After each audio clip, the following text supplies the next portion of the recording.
بسم اللہ الرحمن الرحیم یا ایہا الناس کلوا مما فی الارض حلالا طیبا۔ آج ہم بات کریں گے رزق حلال کے حوالے سے۔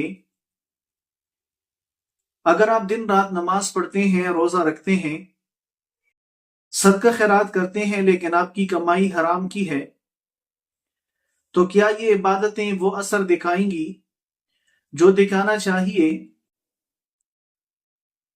رزق حلال ایک ایسی عبادت ہے جس کو ہم دنیاوی سمجھ کر نظر انداز کر دیتے ہیں، لیکن قرآن مجید میں اللہ رب العالمین فرماتے ہیں، یا ایوہ الناس، اے لوگو، کلو کھاؤ، مما فی الارض، زمین کے اندر وہ چیزیں، حلالا طیبہ، جو حلال اور پاک صاف ہیں۔ غور کیجئے کہ اللہ رب العالمین نے صرف کھاؤ نہیں فرمایا، بلکہ حلال اور طیب کی شرط لگائی ہے، یعنی ہر مل جانے والا رزق اللہ رب العالمین کے ہاں قابل قبول نہیں ہوتا۔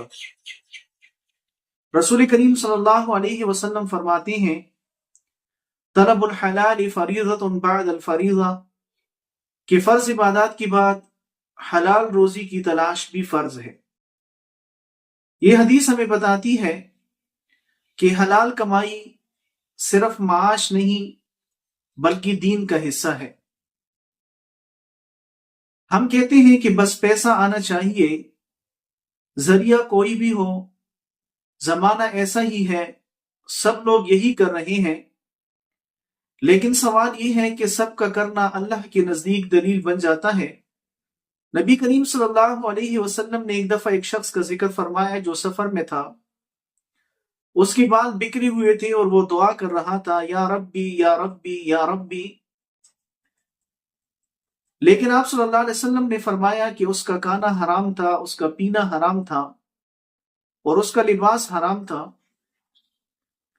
پھر آپ علیہ السلام نے فرمایا، فَأَنِّي يُسْتَجَابُ لِذَلِكَ، اللہ رب العالمین اس کی دعا کیسی قبول کرتا؟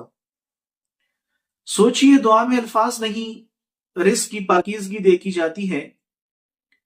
رسول کریم صلی اللہ علیہ وسلم فرماتے ہیں، کل جسد نبت من سخط فالنار اولی بہ، جو جسم حرام سے پلا ہو، آگ اس کے زیادہ قریب ہے۔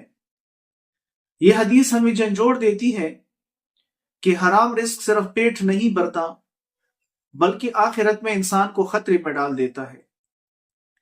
ہمیں اپنی سوچ بدلنی ہے کہ زیادہ پیسہ بہتر زندگی نہیں ہے، بلکہ تھوڑا حلال رزق بے برکتی کے سمندر سے بہتر ہے۔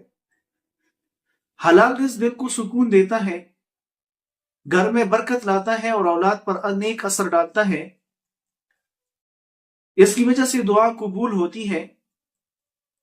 حضرت عمر رضی اللہ تعالیٰ عنہ فرماتے ہیں کہ ہم کسی کام کو اس وقت تک چھوڑ دیتے تھے جب تک یہ یقین نہ ہو جاتا کہ اس میں حرام کا شائبہ بھی نہیں۔